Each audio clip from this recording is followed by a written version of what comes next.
Welcome to Repairing Lawnmowers for Profit. In this video I'm going to show you how to check for a stuck exhaust or inlet valve on your petrol lawnmower. Now this is something you're going to want to do if you've tried everything else, if you believe you've got your lawnmower set up correctly and you've got good spark and this lawnmower you've got still will not run. If you just can't understand why it won't run, you might want to check for a stuck exhaust or inlet valve. So in this short video I'm going to show you just how to do that. Now as you can see here, I've already begun dismantling this lawnmower and I've removed the control arm. Basically it's just 9 bolts that you need to remove from the front of the lawnmower and safely move this part out of the way, making sure you don't lose the gasket behind it. Now I picked this lawnmower up last week from a chap who said it had been running absolutely fine. It's been stood in his shed for at least 2 years.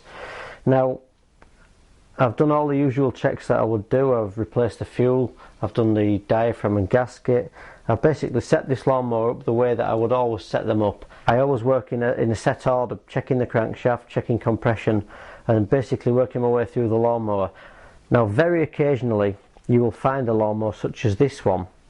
Now with the handle clamped on the lever, making sure that the brake's off, what we can see here is the exhaust valve and the inlet valve. Now as I turn this flywheel on the top, you will see that the bottom valve, which is that one, moves in and out as it should. You can see the piston going in and out. What I'm showing you here is this valve around here. That one moves in and out as it should, which lets the exhaust gases out. Now the top valve, as you can see, no matter how many times I turn the flywheel, it isn't moving. Now this can often happen on this type of lawnmower because if the lawnmower's been stood, it gets stale fuel, it becomes glazed over, and what happens is the valve rods inside here begin to stick, and what's happened is it's pushed it out from its seating here. Now I'm more than 99% sure that if I push this back in place and free this off, maybe I'll need to grind the valve and just reseat it. But just to show you how simple a lawnmower can be to fix if you know where to look in the right places. So if you've got a good spark, you know the diaphragm and gasket's good, you know your magneto's set correctly and your kill switch is all okay, which is covered on the DVD.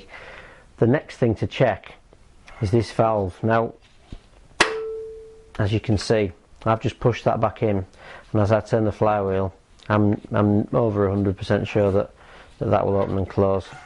Now obviously that wants a little bit of work to free it off and it may want reseating, but it's just another place to check if you think you've got your lawnmower set up correctly and you still can't get it to fire. What's definitely worth taking a look inside, I've said 9 bolts, just remove it, keep hold of the gasket, just check for a stuck inlet or exhaust valve.